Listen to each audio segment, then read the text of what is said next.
جمعے کے دن قرآن کی کچھ صورتیں ایسی ہیں جو پڑھنے کے کمال کے فضائل ہیں. جمعے کو سورہ یاسین ضرور پڑھا کریں کہ جو شب جمعہ یاسین پڑھے اس کی مغفرت کر دی جاتی ہے. کہ ایک نیکی 70 نیکیوں کے برابر ہے. اللہ کرے یہ ذہن بن جائے کہ جمعے کو میری نماز جمعہ کے علاوہ 1-1.5 گھنٹہ میرا مخصوص ہے جس میں یہ سارے وظائف میں نے پڑھنے ہیں. سورہ کہف پڑھوں، سورہ الدخان پڑھوں، سورہ یاسین پڑھوں، سورہ سبحان اللہ واقعہ پڑھ لوں تاکہ یہ برکتیں مجھے مل جائیں، اور کم از کم 313 بار درود پاک پڑھ لوں. اللہ اکبر. میرے آقا فرماتے ہیں صلاتکم علیہ محرزۃ لدعائکم ومرضات لربکم وزکاۃ لاعمالکم.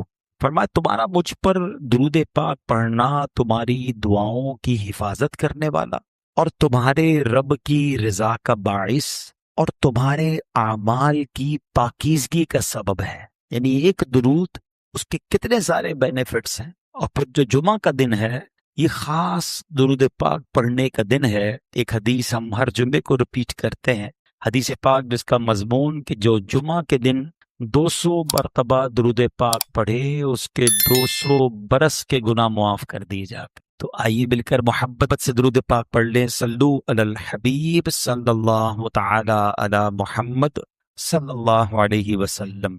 اور اب آخر میں آئیے میں آپ کو کچھ وظائف بھی بتاتا ہوں جو علماء نے لکھے کہ جو ایمان کی سلامتی کا انشاءاللہ ایمان کی سلامتی کا سبب بنیں گے. اور وہ کیا ہے؟ ایمان پر خاتمے کے 3 اورات روزانہ 41 بار. یہ اعلیٰ حضرت امام اہل سنت نے ماشاءاللہ کوئی شخص حاضر ہوا کہ حضور میرے ایمان پر خاتمے کی دعا کر دیں، تو آپ نے دعا بھی فرمائی اور ارشاد فرمایا 3 وظائف دیے. 41 ٹائم روزانہ صبح کو یا حیو یا قیوم لا الہ الا انت اول آخر درود شریف، اور 41 ٹائم ایک بار مل کر پڑھ لیں. یا حیو یا قیوم لا الہ الا انت.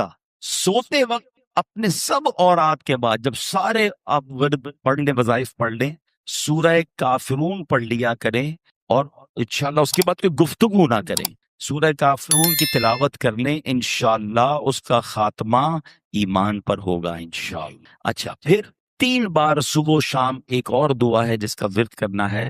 اللہم انا نعوذ بک من ان نشرک بک شیئا نعلمہ ونستغفرک لما لا نعلم. انشاءاللہ یہ بھی پڑھیں گے تو اللہ نے چاہا ایمان پر خاتمہ ہوگا.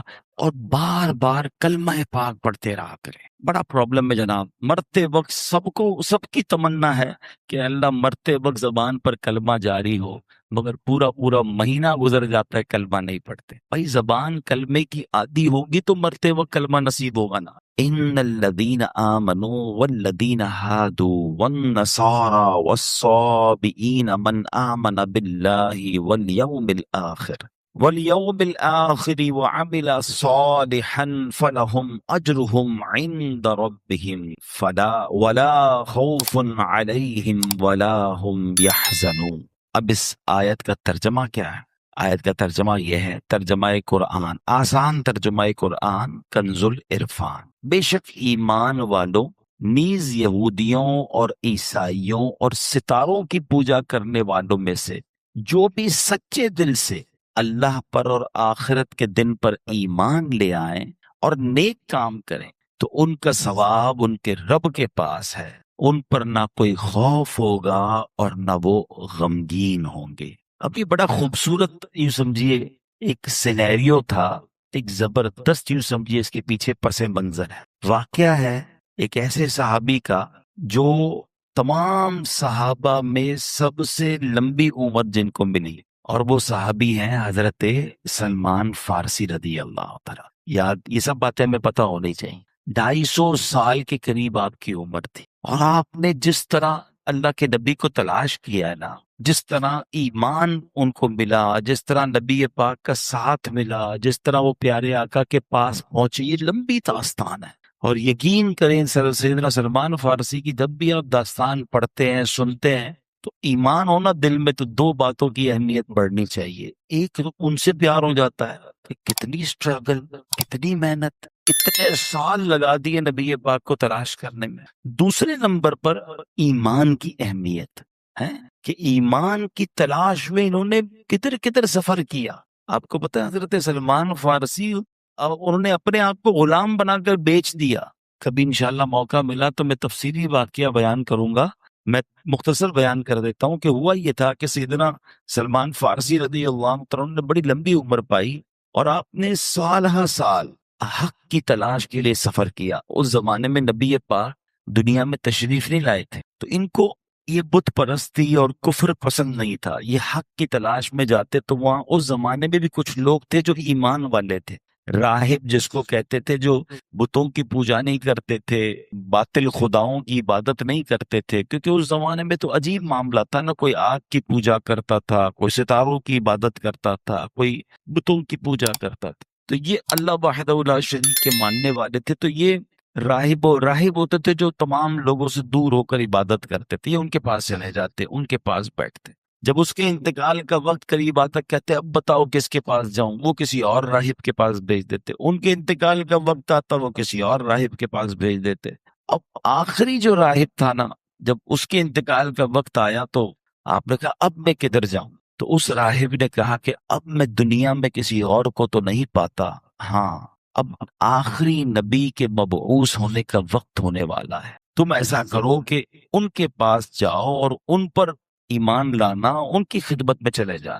کچھ نشانیاں بتائی گئی کہ وہ کہاں ہوں گے تو پتہ چلا وہ مدینہ منورہ میں ہجرت کر کے آئے.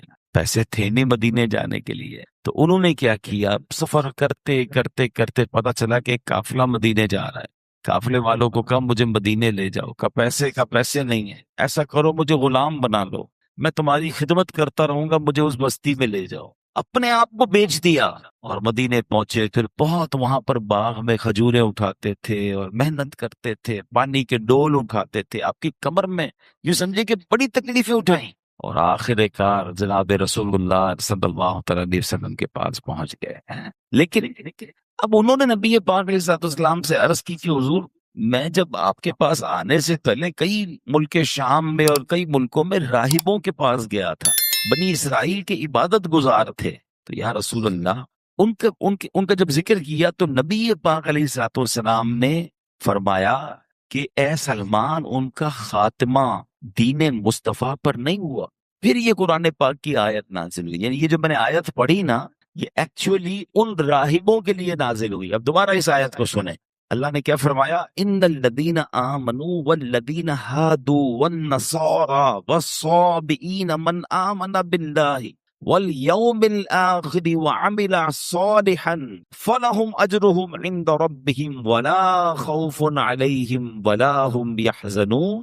بے شک ایمان والوں نیز یہودیوں اور عیسائیوں اور ستاروں کی پوجا کرنے والوں میں سے جو بھی سچے دل سے اللہ پر اور آخرت کے دن پر ایمان لے آئیں اور نیک کام کریں تو ان کا ثواب ان کے رب کے پاس ہے. ان پر نہ کچھ کوئی خوف ہوگا اور نہ وہ غمگین ہوں گے.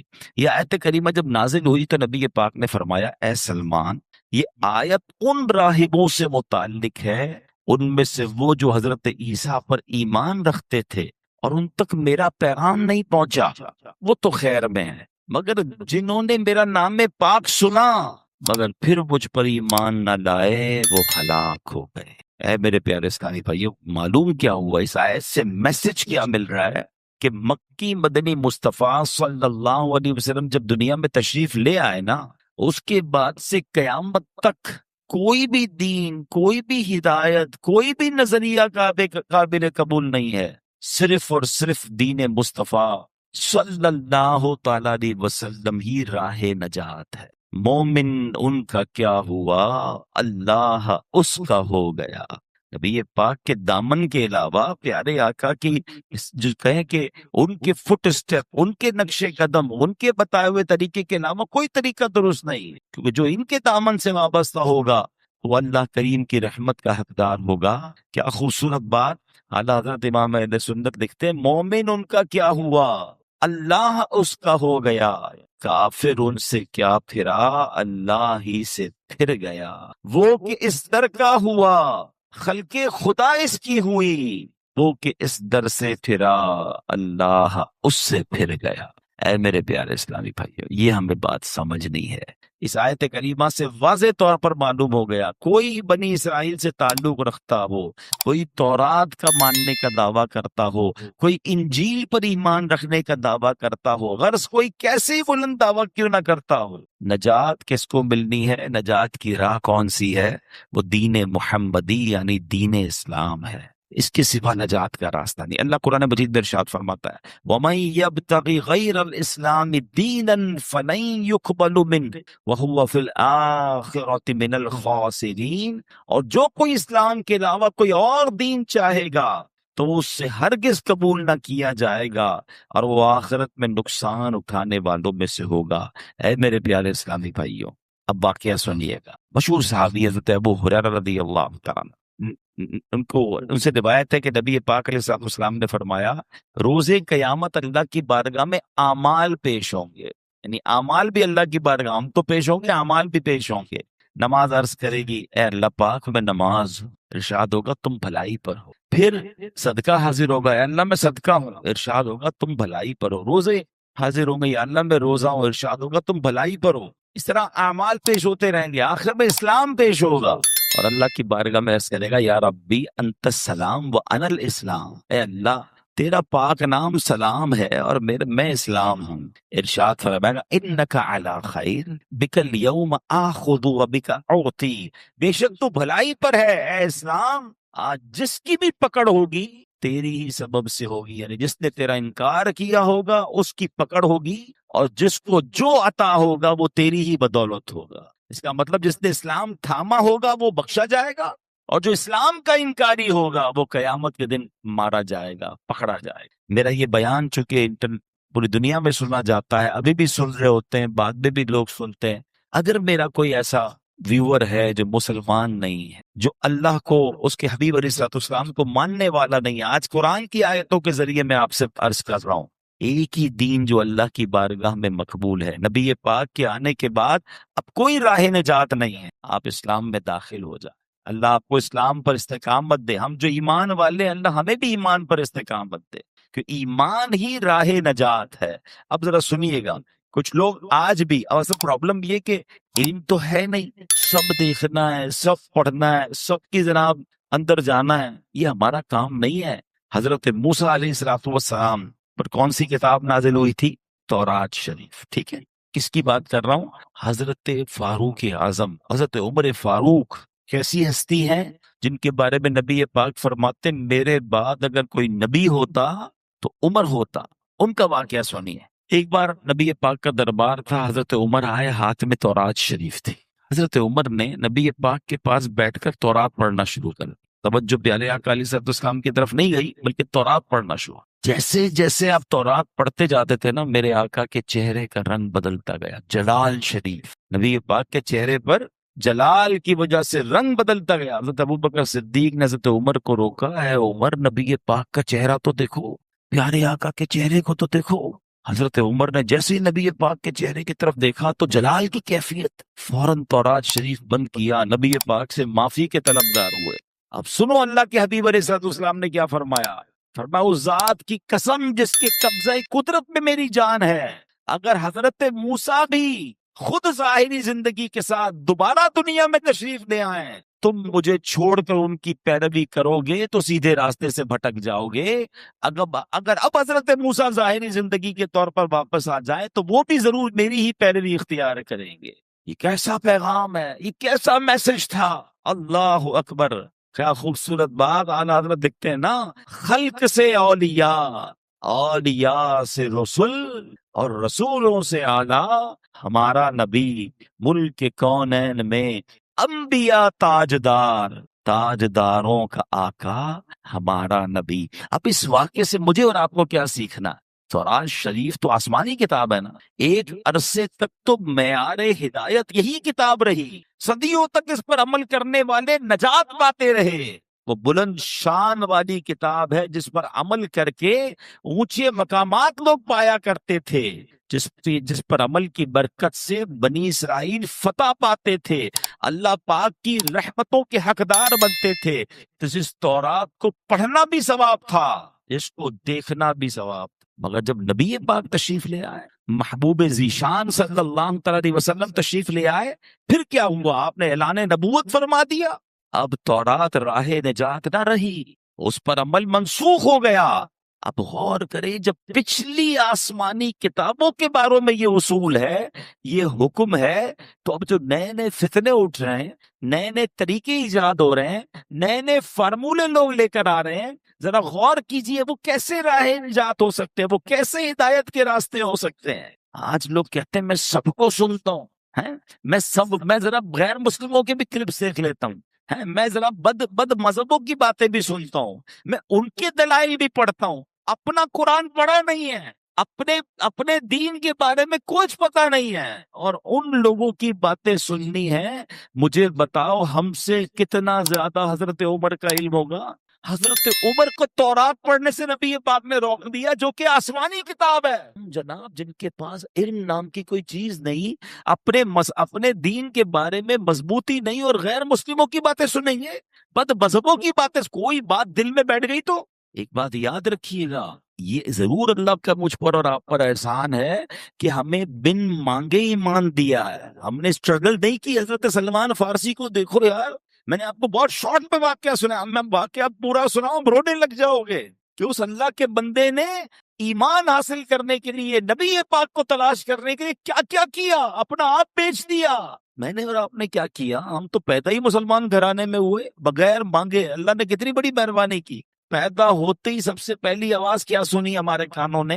اللہ اکبر، اللہ اکبر۔ میرے ماں باپ مسلمان، میرے گھر میں اسلام۔ اللہ، کبھی سوچو اگر میں اور آپ کسی اور غیر مسلم خاندان میں پیدا ہو جاتے تو کدھر جاتے؟ ایمان کی فکر کرنی ہے، ایمان کی حفاظت کی دعائیں کرنی ہیں۔ پوری دنیا میں آج کہا جاتا ہے کہ سب سے زیادہ جو موسٹ گروئنگ ریلیجن ہے نا، سب سے زیادہ پھیلنے والا مذہب اسلام ہے۔ بہت اچھی بات ہے، مگر مسلمان بھی غیر مسلم ہوتے ہیں، اس کی بھی ہمیں فکر کرنی ہے، دعائیں کرنی ہے۔ تو اس یہ کیسے ہو سکتا ہے؟ جب آپ سب کی سنیں گے، آپ غیر مسلموں کو بھی سنیں گے، آپ بد مذہبوں کو بھی سنیں گے، آپ ان سے دوستیاں لگائیں گے، کیا پتہ ان کی کون سی بات۔ اب تو سنا ہے، پتہ نہیں، میں مذہبوں کے نام نہیں لیتا، مگر مختلف تہواروں میں مسلمانوں کے بچے جا رہے ہیں، آپس میں تحفے دیے جاتے ہیں۔ بھئی تحفہ کیوں آیا؟ تو فلاں مذہب والوں کی عید ہے، فلاں مذہب والوں کا تہوار ہے۔ ہم مسلمان کلمہ پڑھنے والے، جو بندہ میرے رب کو نہ مانے، میرے نبی کو نہ مانے، میں ان کے تہواروں میں کیسے شرکت کر سکتا ہوں؟ اپنے ایمان کو مضبوط رکھو، ورنہ یہی ایمان کے ضائع ہونے کا سبب ہے۔ میں آخر میں بتاؤں گا، علماء نے کچھ اسباب بھی لکھے ہیں جس کی وجہ سے ایمان ضائع ہو سکتا ہے، مگر ایمان کتنی بڑی نعمت ہے، اللہ اکبر۔ ایک بزرگ ہیں حضرت ابراہیم آجری رحمت اللہ تعالیٰ، ایک دن آپ تندور جلا رہے تھے، اتنے میں بنی اسرائیل سے تعلق رکھنے والا ایک غیر مسلم وہاں آ گیا۔ آپ نے اسے اسلام کی دعوت دیتے ہوئے فرمایا، اسلم فلا تدخل النار، یعنی مسلمان ہو جا، جہنم کی آگ سے بچ جائے گا۔ دعوت دینے کا انداز دیکھیں۔ میں نے بھی ابھی تھوڑی دیر پہلے دعوت دی تھی، دوبارہ دعوت دیتا ہوں، اسی الفاظ کے ساتھ دعوت دیتا ہوں۔ بھائیوں جو غیر مسلم ہیں، مجھے لائیو سن رہے ہیں یا بعد میں ویڈیو میں سنیں، آ جاؤ، ایمان لے آؤ، انشاءاللہ جہنم کی آگ سے بچ جاؤ گے۔ وہ غیر مسلم کیا کہتا ہے کہ جہنم کی آگ کے معاملے میں تو آپ اور میں برابر ہیں، کیونکہ اس نے کچھ قرآن پڑھا ہوا تھا، قرآن کی ایک آیت ہے، اس نے کہا کہ آپ ہی کی کتاب قرآن پاک میں ہے، وَإِن مِّنكُمْ إِلَّا وَارِدُوهَا، اللہ قرآن میں فرماتا ہے تم میں سے ہر ایک دوزخ پر سے گزرنے والا۔ تو پتہ چلا جہنم میں تو آپ بھی جائیں گے، میں بھی جاؤں گا، ہم دونوں ہی برابر ہیں۔ آپ کہتے ہیں جہنم سے بچ جاؤ گے۔ اچھا، اب یہ آیت کس چیز کے لیے ہے؟ اس آیت کا مطلب یہ ہے کہ پل صراط ہے نا، وہ تلوار سے زیادہ تیز ہے، بال سے زیادہ باریک ہے، اور وہ جہنم کے اوپر بنا ہوا ہے۔ ہر بندہ گزرے گا، مسلمان بھی گزرے گا، غیر مسلم بھی گزرے گا۔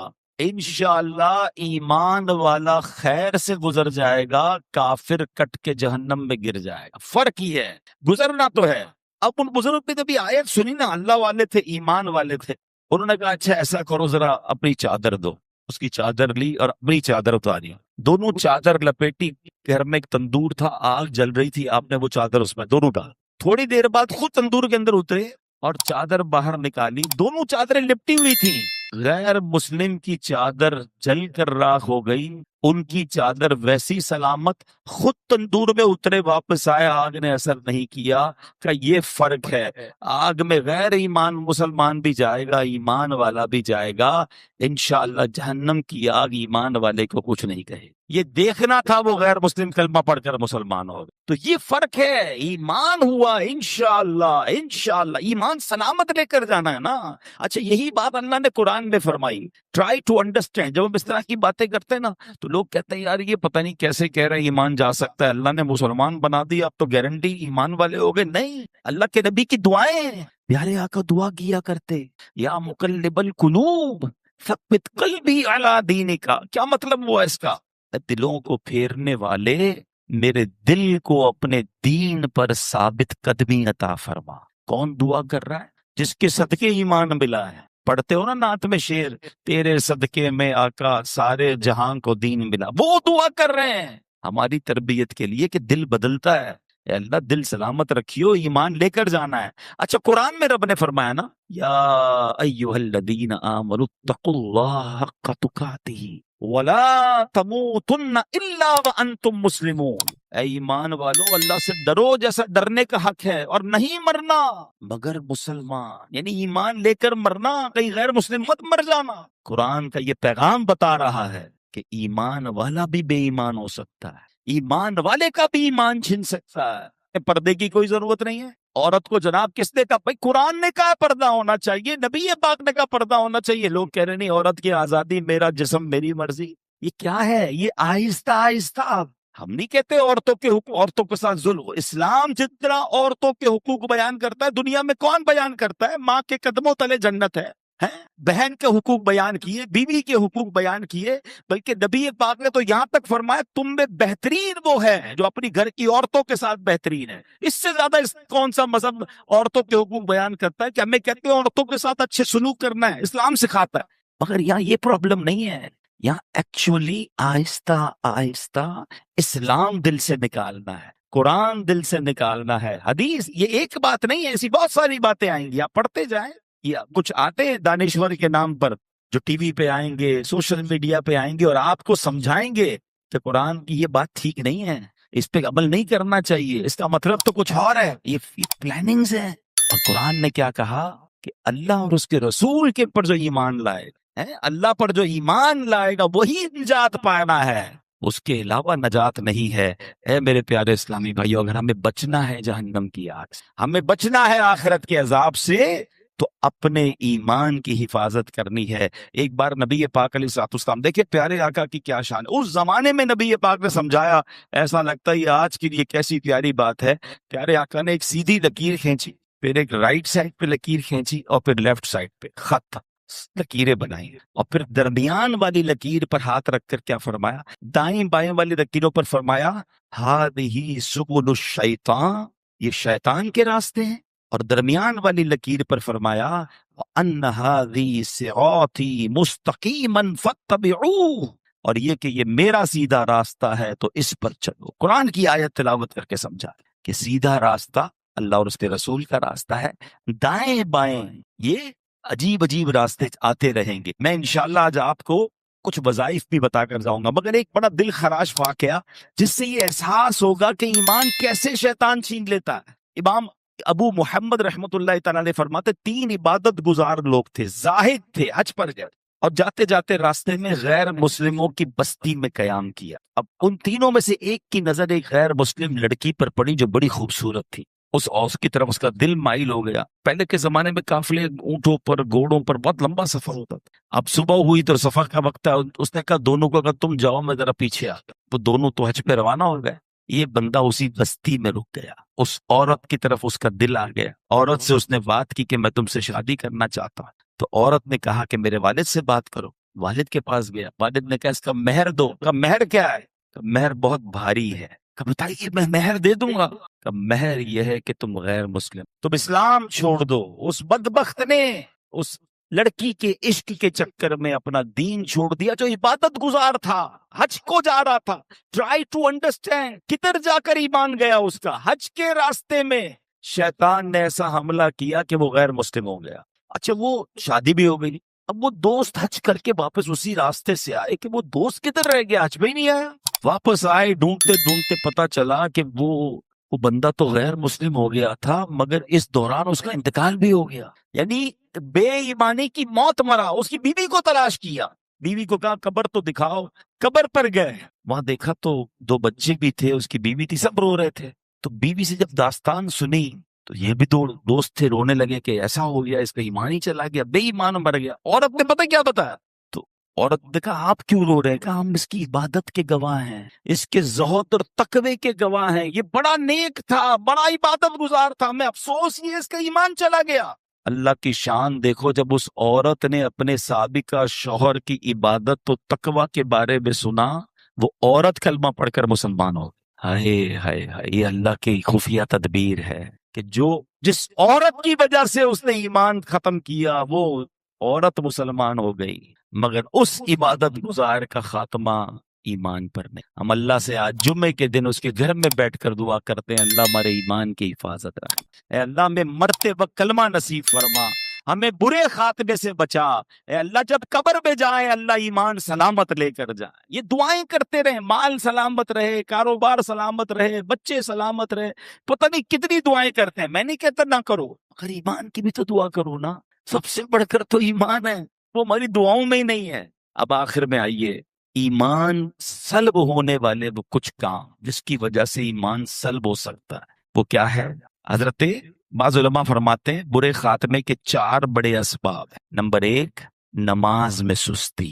پلیز نماز نہ چھوڑا کریں. جمعہ میں آج اس مسجد میں دوسرا جمعہ ہو رہا ہے، روڈ پہ پبلک ہوتی ہے، بڑی اچھی بات ہے، مگر پلیز باقی نمازیں بھی پڑھیں. ہم صرف جمعے کے لیے ہم پر جمعہ فرض نہیں ہے. یہ نماز میں سستی یہ ایمان جن جانے کا سبب ہے. دوسرے نمبر پر فرمایا شراب نوشی، خدا کے واسطے شراب کے قریب بھی نہ جائے. تیسرے نمبر پر والدین کی نافرمانی، خدا کے واسطے اپنے ماں باپ کی عزت کریں، پیار کریں، ان سے محبت کریں، ان کی رسپیکٹ کریں، ان کا دل نہ دکھاؤ. ماں باپ ناراض تو رب ناراض، ماں باپ راضی تو رب راضی. اور چوتھے نمبر پر علماء نے فرمایا مسلمانوں کو تکلیف دینا. کچھ لوگوں کی بڑی عجیب عادت ہوتی ہے، آلویز تکلیف ہی دیتے ہوتے ہیں. طنز کریں گے، گالیاں دیں گے، جھگڑا کریں گے. پڑوس میں ہے تو پڑوسی کو تکلیف، رشتہ دار میں ہے تو رشتہ داروں کو تکلیف، کاروبار کریں تو کاروباریوں کو تکلیف، جدھر جائیں ٹینشن. نہ کرو ایسا. یہ حقوق العباد کا معاملہ، ایک تو اس کے گناہوں کا انبار آپ پر لگ رہا ہے، دوسرا اللہ نہ کرے ایمان ہی نہ چلا جائے ہمارے ہاتھ سے. امیر اہل سنت نے کچھ اور اسباب بھی لکھے، چغلی کھانا اور اسی طرح حسد کرنا، بد نگاہی بھی برے خاتمے کا سبب ہے. فرض ہونے کے باوجود حج نہ کرنا، یہ تو نبی پاک کی حدیث ہے نا کہ جو استطاعت کے باوجود حج نہ کرے. حدیث کا خلاصہ ہے مجھے کوئی پرواہ نہیں وہ یہودی ہو کر مرے یا نصرانی ہو کر مرے. کون کہہ رہا ہے؟ اللہ کے نبی فرما رہے ہیں حج فرض ہے پھر بھی حج نہیں کرتے. بس یار ذرا وہ بچی کی شادی کر لوں، ذرا گھر بنا لوں، ذرا کاروبار سیٹ کر لوں. خدا کے واسطے اگر آج مجھے کوئی ایسا میرا بھائی سن رہا ہے، میری کوئی ایسی بہن سن رہی ہے، لائیو سن رہے ہیں، اگر حج فرض ہے ابھی بھی دن ہے، فارم جمع ہو جائے گا. ابھی بھی جناب کسی گروپ والے سے رابطہ کریں، آپ کا فارم ہو جائے گا. فرض ادا کریں، حج فرض پورا کیے بغیر مر نہ جائیں.